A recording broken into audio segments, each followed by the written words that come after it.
Hello, at 1,000 subscribers, I will make a special series of stories for you.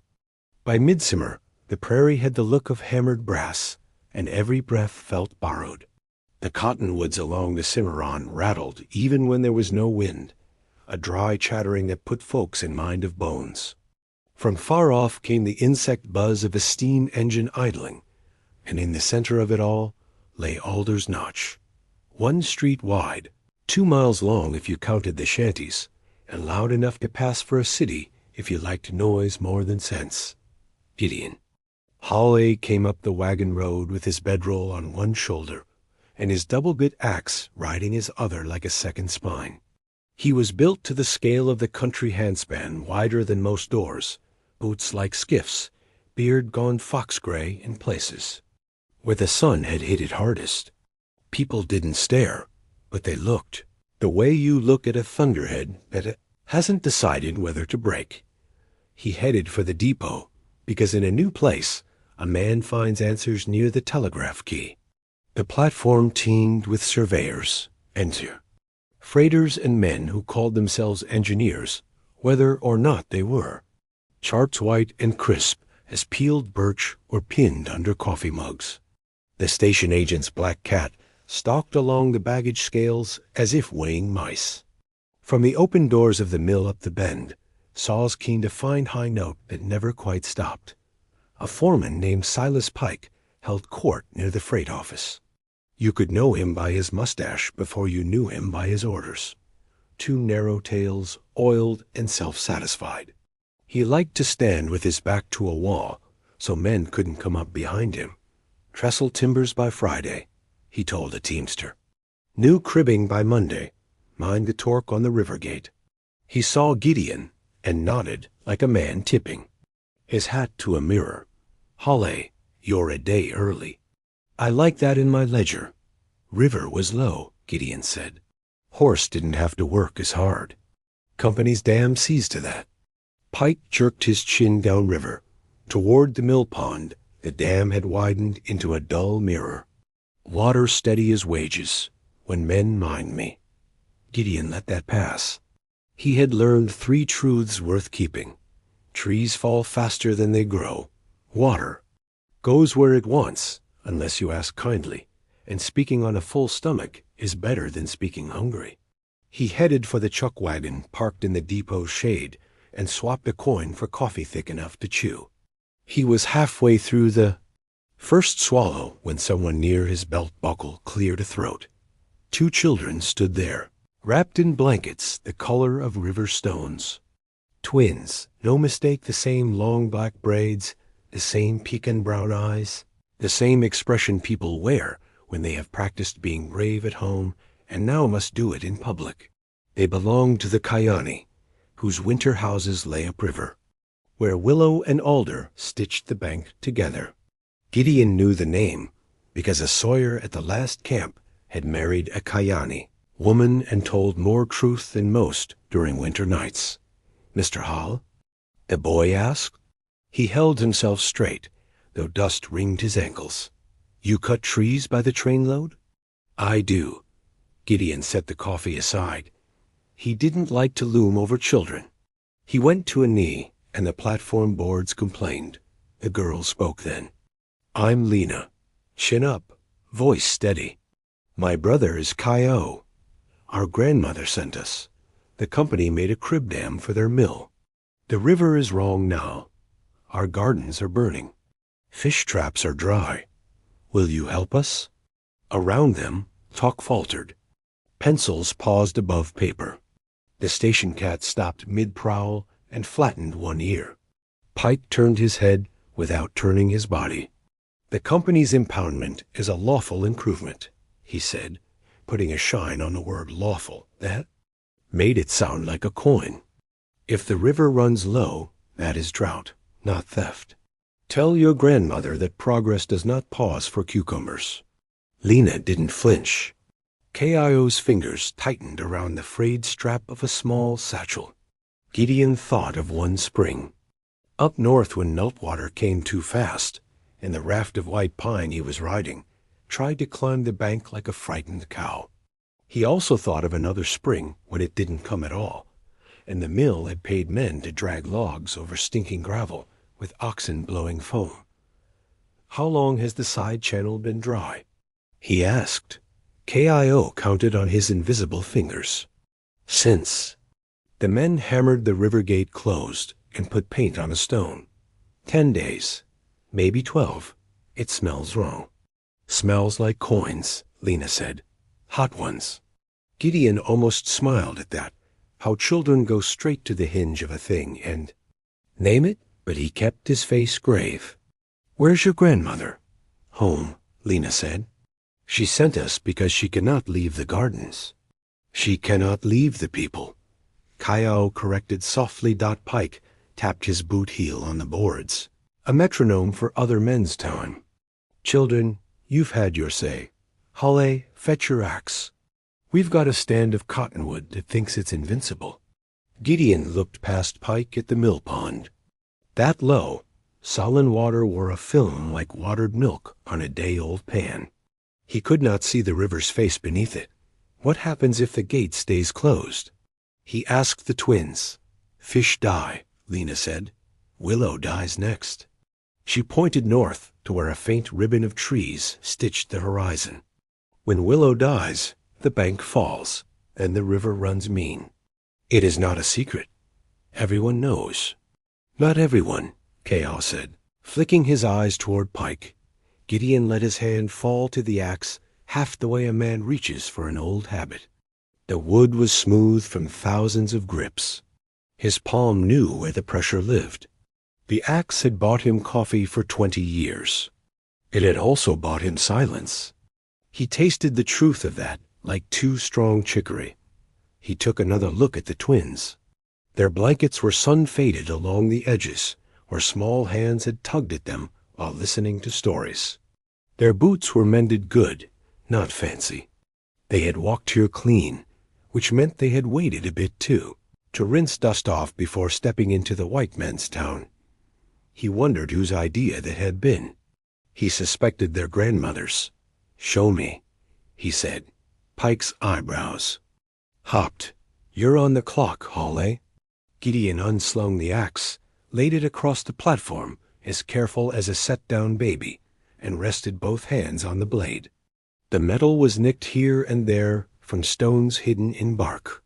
Every mark was a mile marker on a road he knew too well. "Clock can whistle till sundown," he said. "If the river's wrong, so's the work." A murmur went through the men on the platform, the way grass bends when wind agrees with itself. Someone muttered, "He just set steel down." Someone else whispered, "Pike's going to skin him." The station cat, finding the new arrangement acceptable, leapt lightly onto the axe and sat there as if it had been placed for that purpose. Pike's mouth did not change, but the tips of his mustache twitched like the tails of cornered animals. "You aim to make a scene?" he said. "I aim to look with my own eyes." Pike's gaze slid to the deputies hunkered in the depot shade. They were not there for this, but they were always there for something. He lifted his palms, feigning magnanimity. "Go on, then.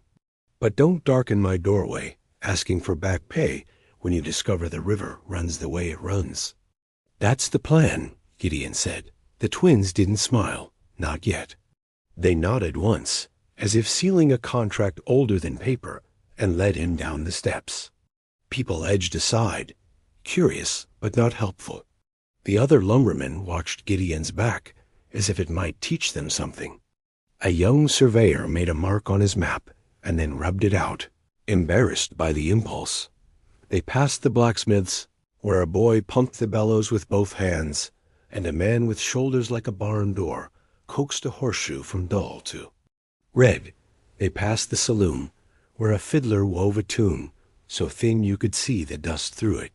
They passed a traveling preacher in a white collar that had already learned the local color by way of dirt. He lifted a hand at the children, and then lowered it when he saw Gideon's height. "Where are your people?" Gideon asked as they left the plank road and stepped into heat that hummed. "Up the bend," Lena said. Our summer houses are. Near the sleepers. Sleepers? Gideon said. Big stones that don't move, Kyle explained. They remember floods even when we forget. You talk like my mother, Gideon said, and then stopped because he did not talk about his mother. They cut across a fallow patch where someone had started a vegetable garden and given up. The soil cracked at the lip of each furrow. A child's mouth stubbornly refusing medicine. Gideon knelt and pinched a clod. It broke too easily. He sniffed it, a reflex he trusted more than most men's advice. It smelled faintly of iron and hot nails. He rubbed it between his fingers and let it sift back. Lena watched him as if there were a number he was supposed to say. "What are you looking for?" she asked. "Whether the dirt remembers water," Gideon said. "Sometimes it does. Sometimes it forgets quick." "It remembers," Kyle said. "Only the company is trying to make it forget." They crested a low bluff where the river valley opened like a book. Gideon could see the mill pond, dull and obedient. The crib dam that made it was a lattice of squared timbers packed with stone good work, as far as engineering went. A slatted gate stood in the central throat like a portcullis. It was pegged with a bar and lashed with chain. Men had painted a mark on a downstream fieldstone 3 handspans above the waterline, a neat slash the color of oxblood. "Judge's paint," Lena said. The company told him the line was fair. "He did not ask us."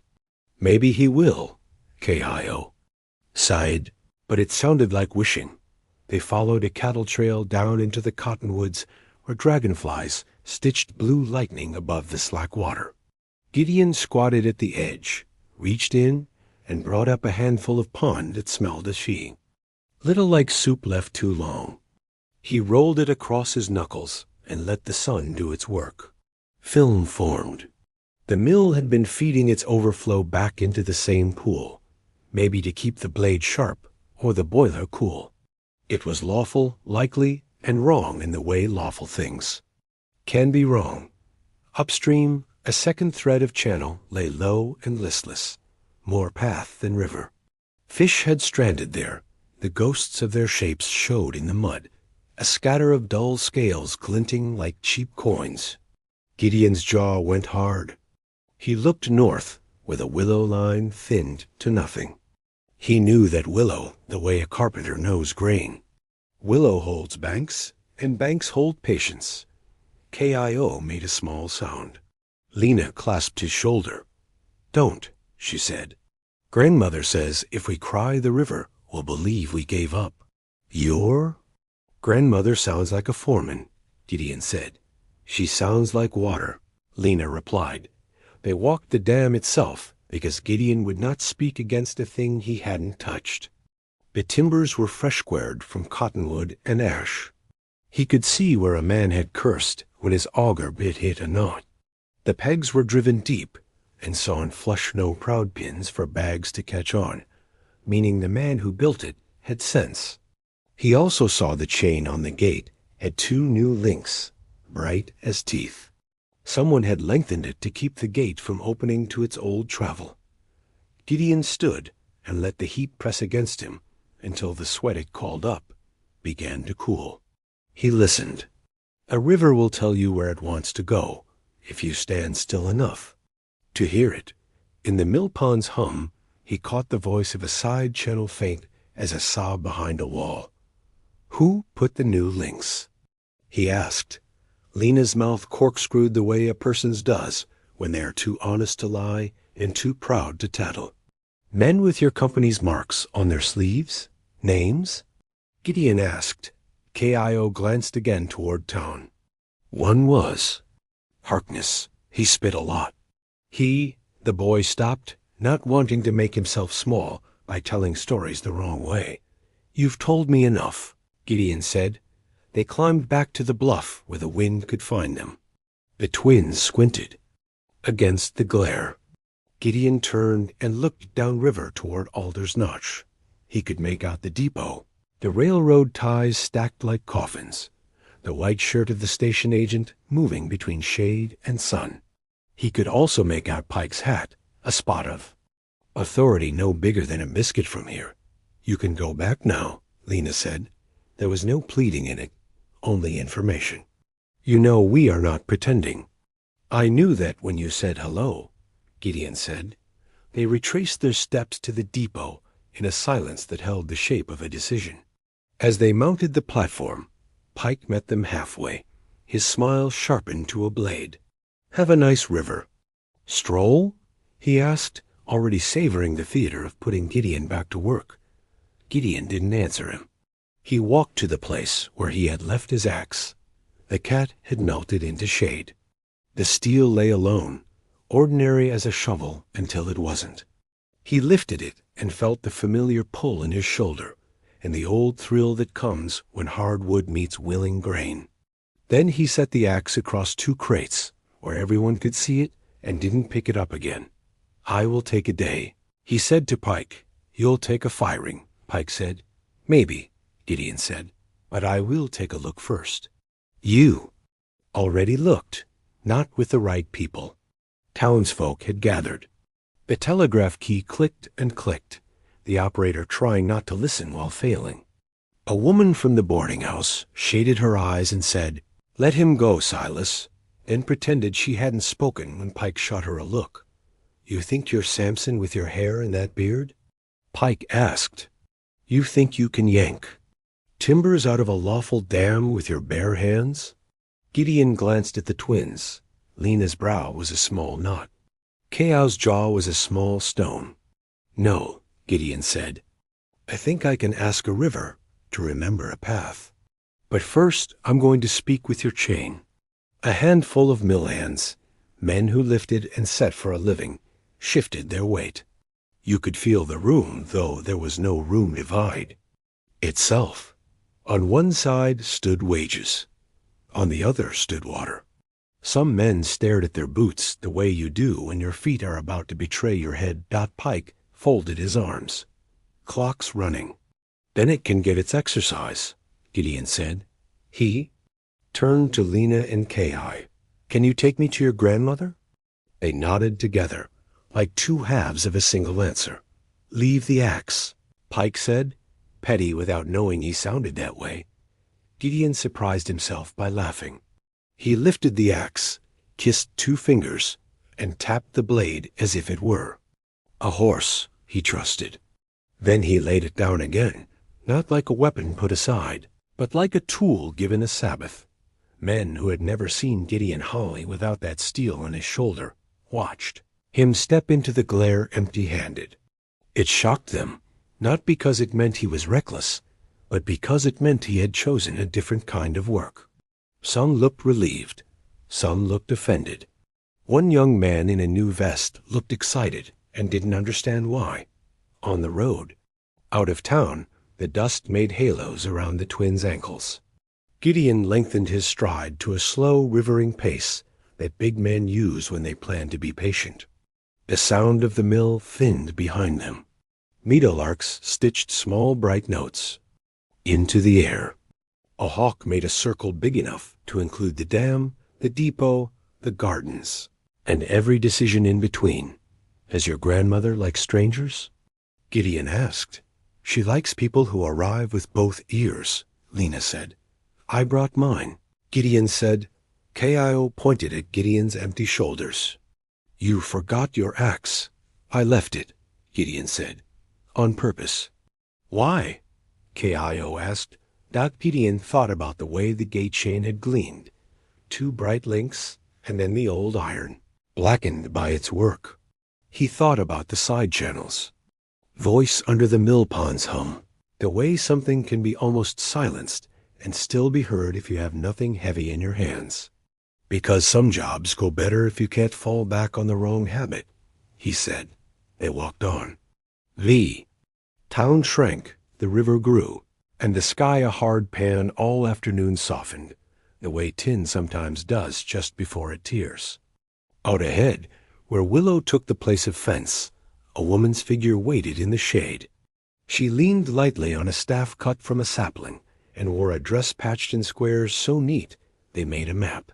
Her hair was braided like Lena's and Kio's, but streaked silver like floodwater in moonlight. "Grandmother," Lena said, and the word held both respect and relief. Gideon lifted a hand, more salute than wave. He didn't speak first. This was her bank. He would wait on her whether. "Gideon Hall," she said, as if she'd known his name all afternoon. "You walk without your iron today." "I do." Her eyes took his measure the way. River eyes do depth, width, speed. "My grandchildren say you listen. We will see." Behind them, Alder's notch baked. Ahead, the river's surface quivered like a horse ready to spring. Between those two facts stood a giant of a man with empty hands and the feeling, sudden as a summer storm, that he might be the right size after all. The Kyani village sat in the river's crook, where willow, alder, and cottonwood used to lace a green shade. Lately the sun had pulled the lace apart. Gardens wore their thirst plainly. Beans withered into stitches, corn leaves curled like fingers that couldn't unclench. A dog slept in the only patch of cool dirt, one ear flicking at the flies with more hope than success. The river's main stem glided past, wide and slow from the company's dam, but the side channel that should have fed the village lay husked and gray, a memory sketched in dust. Grandmother Sira met them beneath a stretched canvas that gave more promise than comfort. She was small as a sapling draped in blankets and straight as the staff she leaned on. Time had braided silver into her hair, the way the river braided light. Her eyes held the kind of calm that makes men look away or tell the truth. Gideon didn't look away. "My grandchildren say you listen," she said without greeting. "Most men come with mouths first. I brought both ears," Gideon said. "I left my iron in town." "Good," Sira said, and then she looked past him up the dry side channel, squinting as if the river's old song might be faint, but still findable. "The company's crib dam has a new chain and a painted lie. They keep water to sharpen metal and dull us. Their men say it is lawful." She said the word with the clean edge of a blade, but lawful is not always equal. "Will you use what you know to mend what other tools unmade?" "I don't promise what I haven't seen," Gideon said, "but I can walk and look with you." They did, moving in a small procession. Sira with her staff, tapping knowledge into the dirt. Lena and Kio flanking, pointing at landmarks and stones they called sleepers. Gideon stepping careful, as if the river might kick if he trod on its ribs. The side channel's mouth was a choked grain of scrap and silt. Slabs of bark, offcuts from the mill, and the afterbirth of carpentry shavings, pitch clots, had gathered into a tight snarl that might as well have been intentional. The first late spring freshet had dropped its load there, and with the gate chained low since no honest flush had come to clean it, Gideon squatted and pressed his ear to the wood jamb. It was a foolish-looking thing to do, so he did it without apology. Water speaks in small ways when it's been muzzled. Beneath the hush of the mill pond, he heard a soft, persistent tapping, like a trapped knuckle on a door. He pushed a finger into the silt at the channel's lip and pinched, rolling the paste. "Clay under sand," he said. "The clay will slick. If we shove too hard, we'll need to ask the river to pull for us." Sira nodded once. "You know the way of it." Gideon stood and wiped his hands on his trousers. "I'm going back for my axe and rope. I'll bring peavies if Pike hasn't locked them. We'll need willow cuttings, green ones, and men who are stubborn without being fools." "Kyani don't lack stubborn," Sira said dryly. Gideon jogged the first half-mile back toward town, long legs eating ground in even bites. At the bluff he slowed, not to catch breath, but to decide how much blame he could carry and still work. On the depot platform, the station cat had made a throne of his double-bit axe. Pike stood near the freight scales, smile bright as a bottle. "Cap, forgot something?" The foreman asked. Remembered something, Gideon said. He lifted the axe, nodded to the cat like they had an arrangement, and shouldered a coil of manila rope from a hook without waiting for permission. A young teamster named Doss Freckled, always half a joke in him, mouthed, "You didn't borrow that from me," and shoved a peavey at Gideon's hip as he passed. He returned to the village with steel and line, and two of the teamsters who decided that wages weren't worth dry beans forever. Sira had already drafted a crew. Children hauled willow switches cut with their own knives. Women wove them into long, flexible bundles. Men rolled stones into baskets made from corn stalks and old fencing. Gideon did what good leaders do first. He worked like a mule and spoke like a man who assumed everyone else was a partner. He chose his cedar from a storm fall at Giant Years Dead, Gray, and Cedar Sweet. The wood took a bite cleanly, because time had dried its pith but left its strength. Gideon didn't have the axe like a conqueror. He trimmed the spar with the care of a man who knows once a thing is cut short, it stays short forever. The blade whispered through, spitting thin curls that smelled like medicine. K.I.O. watched him shave pegs from the cedar and lay them in a neat line on a tarp. Why cedar? The boy asked, hungry to understand. It doesn't rot quick, Gideon said, and it forgives poor carpentry by swelling. We'll give the river a good idea and let the wood do the math. He set stakes across the channel's throat where the water wanted to remember itself. Lena and two other girls wove the first layer of willow into a mattress that looked like a raft for fish. Gideon laced the mattress to the stakes with rawhide strips. He had learned that trick from a Metis riverman who could make a tether hold even when everything else broke. Think of this like a quilt, he told the crew. Edges tucked, no gaps, water like seams to pick at. They built a little crib lower than the company's big one. Not to dam, but to slow. Behind it they scooped a shallow bite into the silt with shovels, cupping their palms to pull mud back the way beaver do. Sira walked the line with her staff, tapping here, not there. The sleepers are under this, she said to Gideon, pointing. When the water runs, it will kiss each stone and lie down to rest. Sleepers, Gideon repeated. Liking the name. By mid-afternoon, they had a wattle fence stout enough to turn a first trickle and flexible enough to grow if it took root. Gideon ran rope through the logjam and built a poor man's pulley, a double wrap around a cottonwood trunk, the line running back to mule collars that Doss had brought along without telling anyone he had lent them. The mules leaned. The river leaned back. Men with peaveys and women with pry poles kept tension and angles honest.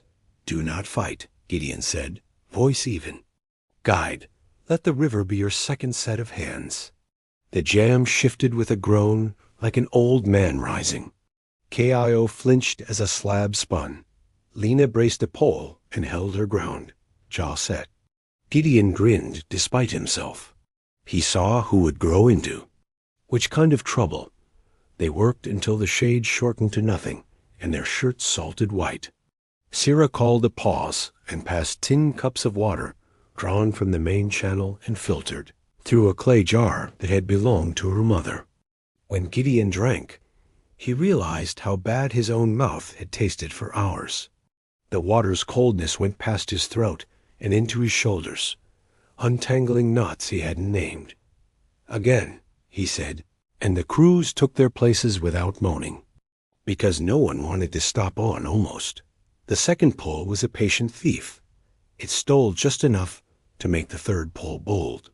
On that third pull, the logjam sighed and turned its face. A slipstream found the bite they'd carved and licked it once, twice. Nobody cheered. Superstition held their teeth together.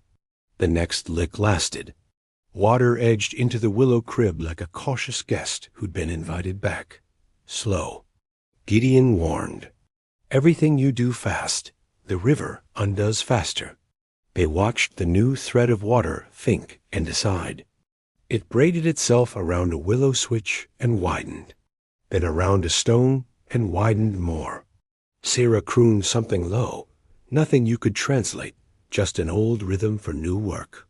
A side channel wrote itself one wet word at a time. Then, this droughted garden did a small magic. The corn leaves lost their fists and opened their hands. People aren't supposed to cry at vegetables, but some did.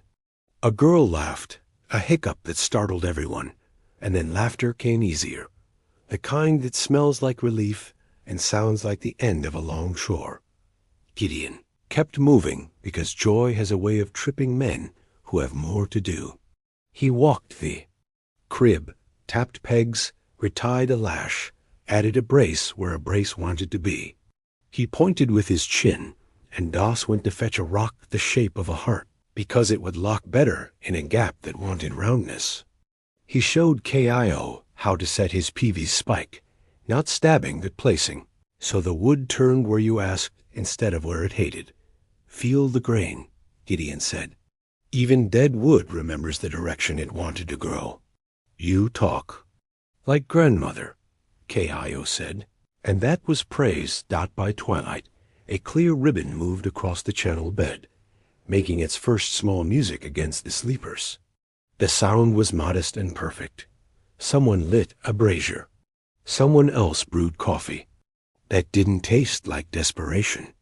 Lena walked calf-deep and looked at her legs the way a person checks a miracle for seams. She laughed again, and this time the laugh stayed around. Across the main stem, Silas Pike arrived with 2 town deputies. He stood on the far bank like a man who'd climbed a fence only to find a field full of rakes. "Holly," he called, and his voice jumped thinly off the water. "You're trespassing. That dam is company property. Those scraps are mill waste. You'll pay for every splinter. You've moved." Gideon straightened and planted his feet as if the bank might try to slide out from under him. He felt very big and very calm. "This water doesn't belong to you," he said. "The mill closes without that pool," Pike snapped.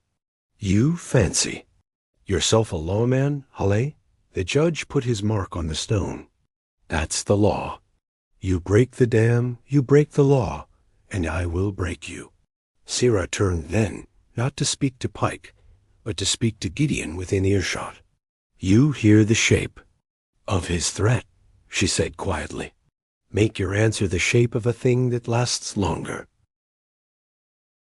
Gideon's eyes went to the chain on the mill gate, bright new links glinting. He didn't need to touch them to know their weight. "We didn't break your dam," he called back. "We opened a memory the river already had." "That's a pretty sentence," Pike said. "It won't buy flour." "I'm thinking about more than my wages," Gideon said. The deputies looked at each other.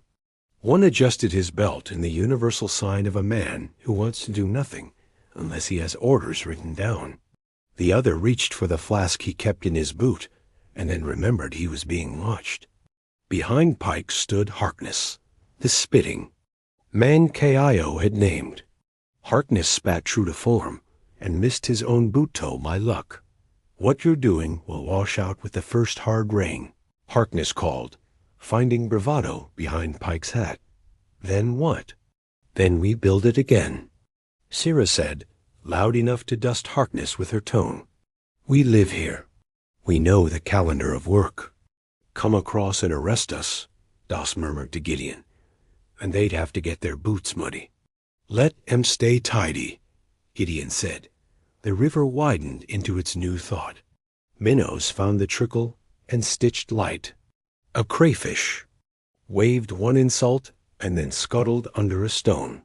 K.I.O. hopped from sleeper to sleeper with the balance of a boy village raised, and Lina trailed a hand in the current and announced, with satisfaction, "Cold."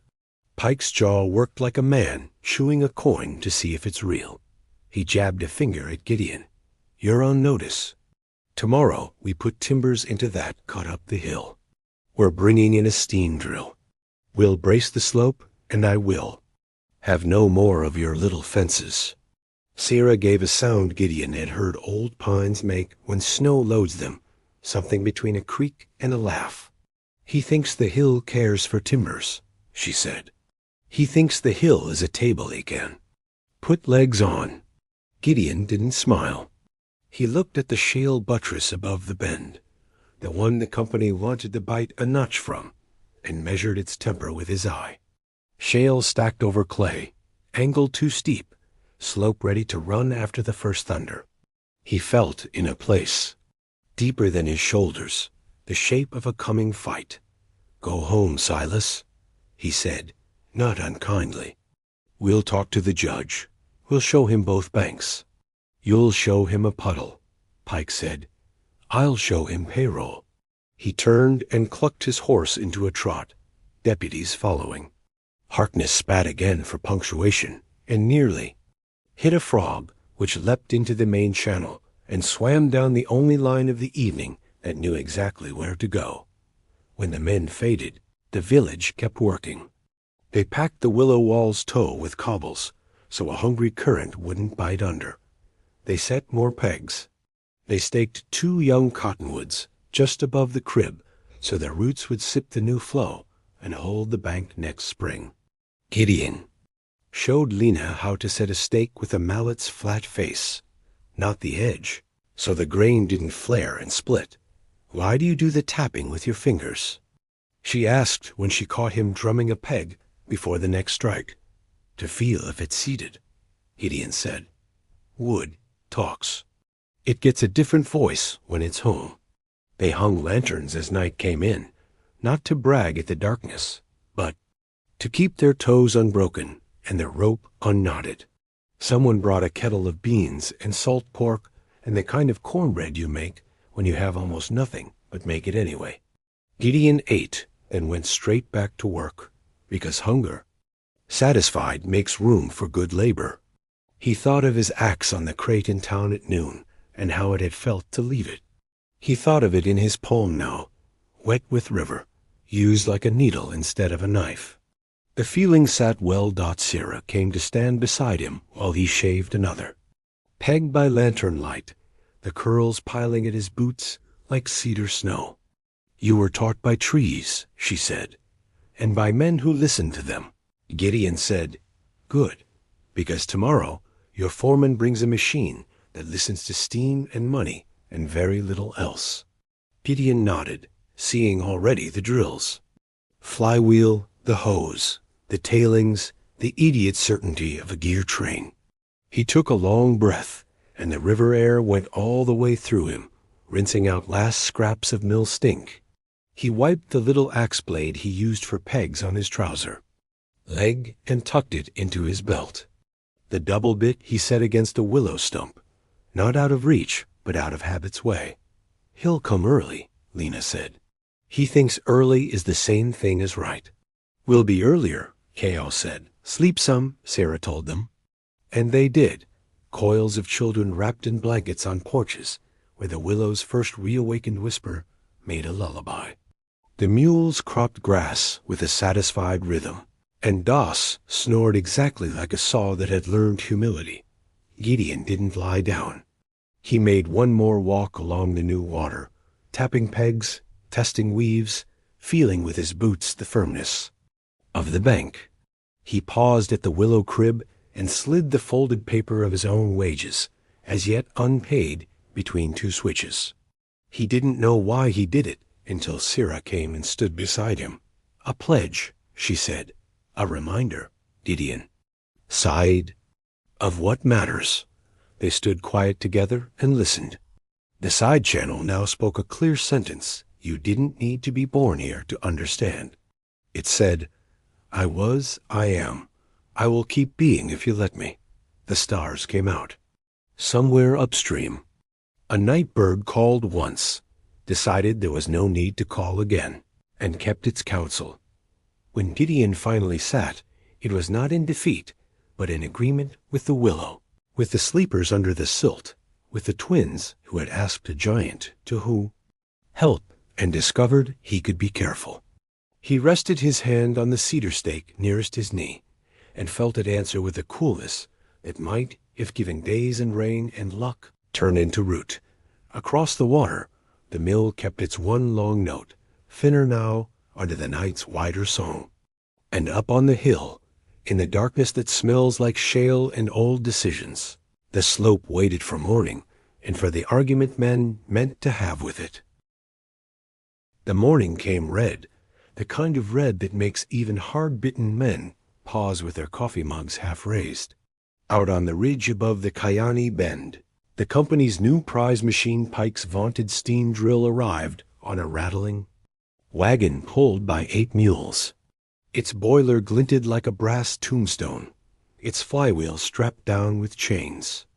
2 machinists in stiff canvas coats followed behind, all oil rags and crowbars. As proud as fathers at a christening, the river people stood along their porches and watched it creep down the wagon road. The twins, Lena and Kayao, kept close to Gideon's shadow. "It smells like something angry," Lena whispered, wrinkling her nose at the coal smoke that drifted ahead of the convoy. "It isn't angry yet," Gideon said, "but it will be once they stoke it." He rubbed his beard and studied the shale buttress where the drill was headed. To an engineer's eye, the rock face was a nuisance, a bulge in the land that forced the railroad to swing wide. To Gideon's woodsman's eye, it was a wound waiting to tear open. Shale stacked over clay, slope too steep, veins already cracked by frost. He had felled trees on bad banks like that, and he knew how quick the earth could slide when pressed too hard by noon. Pike had gathered a crowd on the hill, laborers with shovels, teamsters with ropes, and 2 deputies keeping watch in case. The Kayani came too near. He raised his voice so even the village below could hear. "This drill will shave a week off the line," he boasted. "We'll bore straight through this hump of rock and pour ballast till it begs for mercy. No more detours, no more wasted wages. Progress doesn't wait on stubborn land or stubborn people." Sira stood at the village's edge, leaning on her staff. Her face was still as the river in drought. Gideon felt her eyes on him, and for the first time in many years, he felt like a student waiting for a lesson. He climbed the slope, slow and deliberate, until he stood before Pike and the drill. The foreman's mustache twitched like a pair of nervous foxtails. "You're late," Pike said. "Fetch your axe, we need braces cut." Instead of answering, Gideon reached for the double-bit axe strapped across his back. The crowd stilled, certain he would swing. Instead, he held it up so all could see, then brought it down not on wood, not on rock, but across the wagon's steel tongue. The blade didn't strike. It rested there, heavy and deliberate. Then Gideon gripped the haft in both fists, twisted, and snapped it clean across his knee. The wood sighed as it split, 2 halves falling like broken wings. Gasps ran through the men like a prairie fire. Even Pike blinked, thrown off his rhythm. "You fool," he hissed. "That axe was your bread." "It was my habit," Gideon said evenly. "And a habit can blind a man." No more blind cutting. Lena and Kayao watched, wide-eyed from below. To them, the act was both terrifying and holy. A giant who gave up his own strength to stand with smaller people. The drill shrieked to life. Its flywheel spun, and the iron bit chewed into the shale with a scream that echoed through the valley.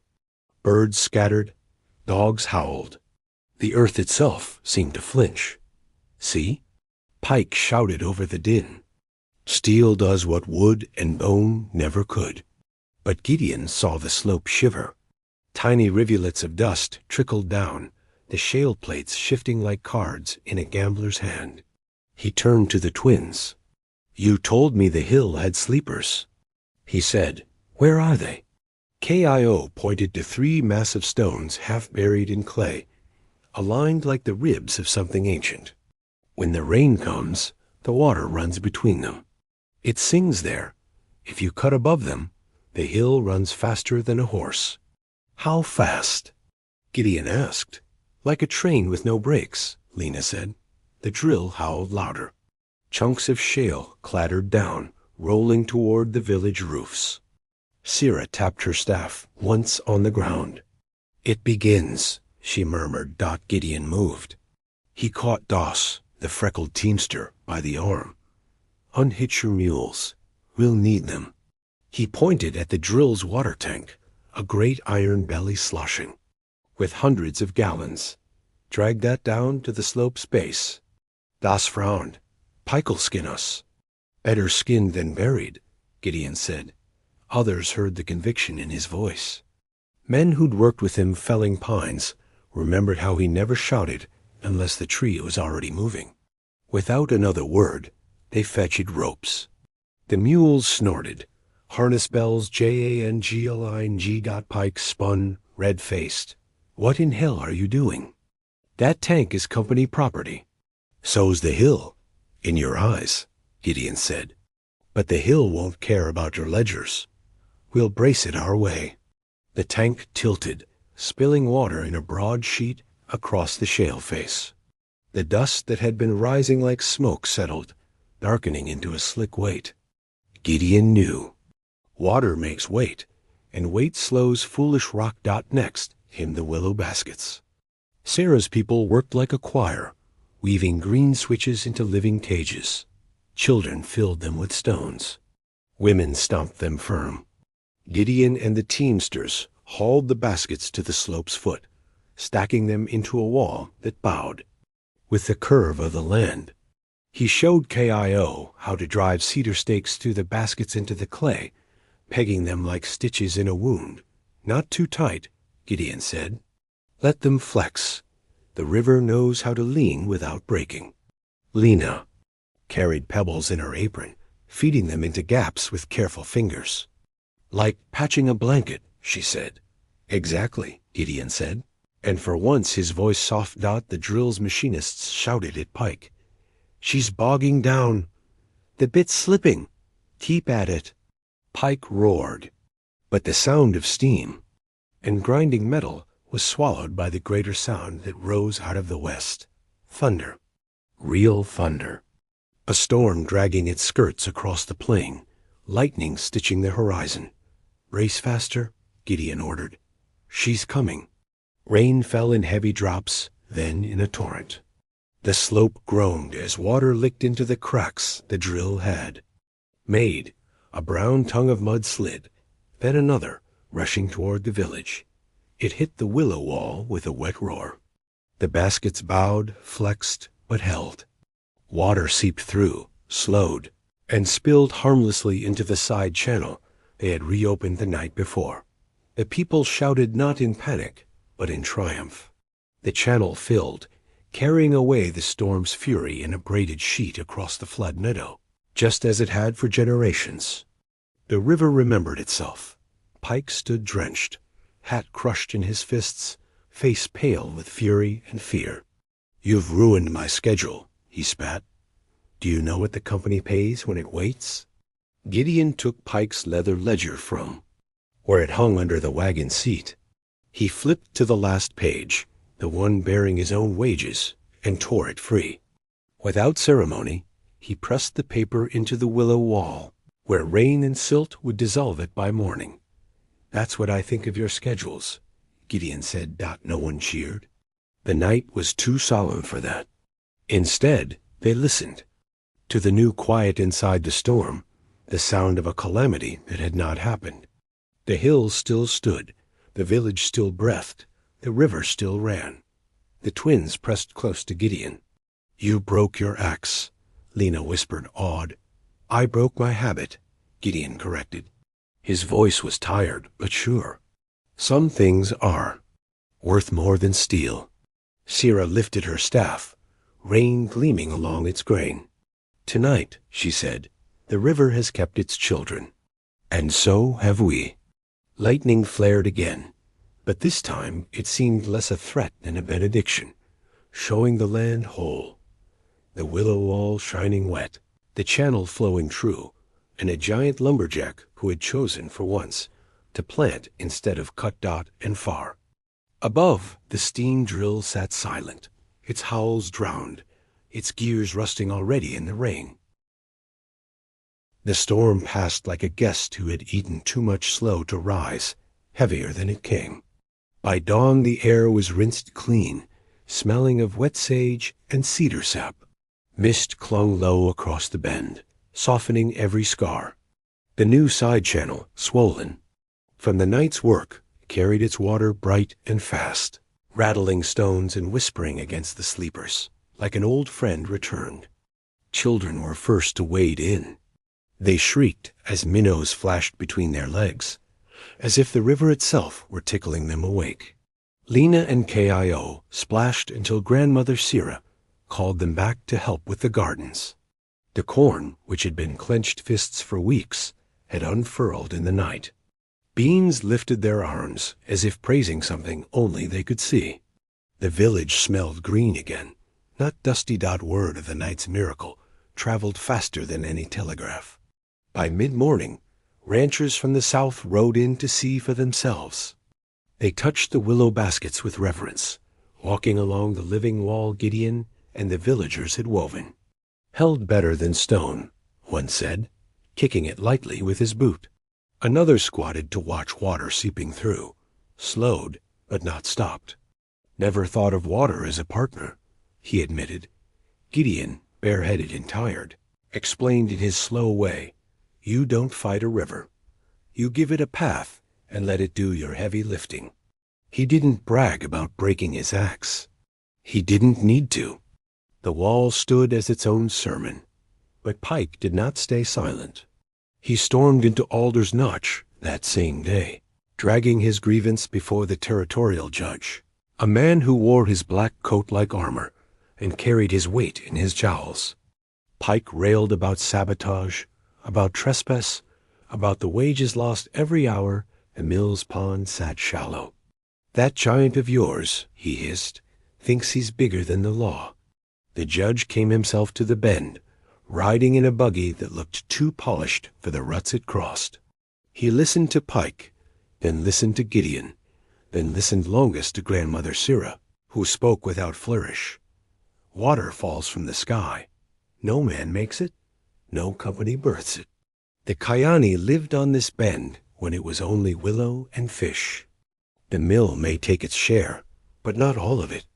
A gate that never opens is not a gate, it is a theft. The judge studied the side channel, the fresh water running through corn roots, the willow crib still weeping storm flow in neat trickles. He squinted at the painted mark on the stone by the dam, and at the two bright links on the chain. He sighed like a man caught between gold and gospel, two handspans. He ruled at last. Whenever the river falls below this mark, the company must raise its gate by two handspans.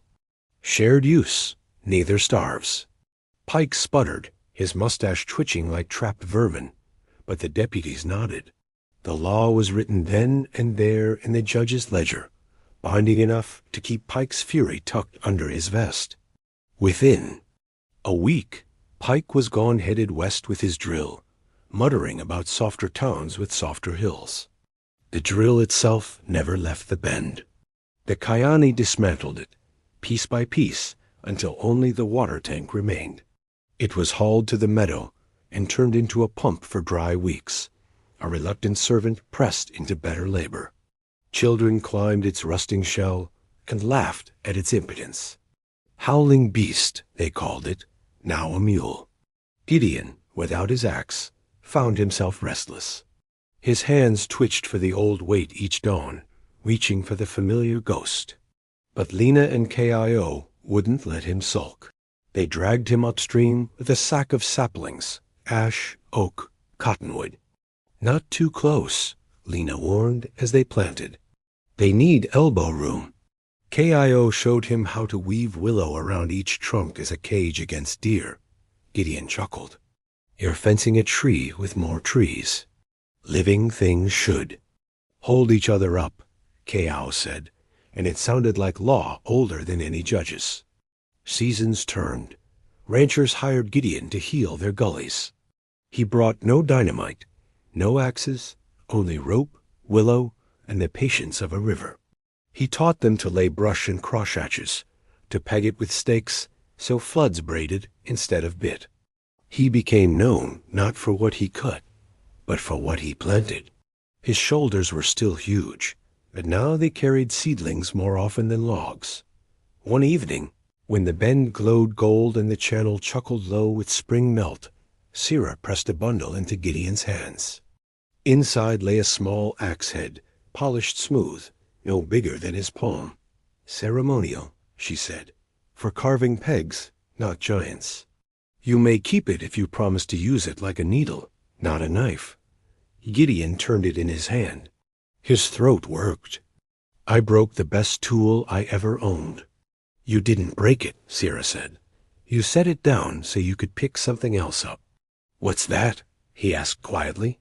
"People," she said. "Rivers. Tomorrow."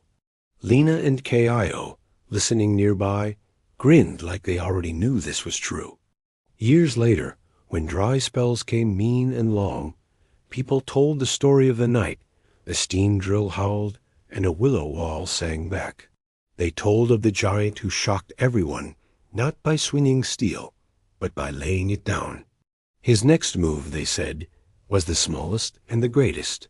He listened. He planted. He stayed. And when spring returned, as it always does if you make a bed for it, the cottonwoods filled the air with drifting fluff, like the first snow of a kind season. Children waded in the channel up to their knees. Lena and K.I.O. clasped hands in the cold water, laughing at minnows nibbling their ankles. Gideon waded beside them, watching the current braid around his shins. And for the first time in his long, heavy life, he felt not oversized, not out of place.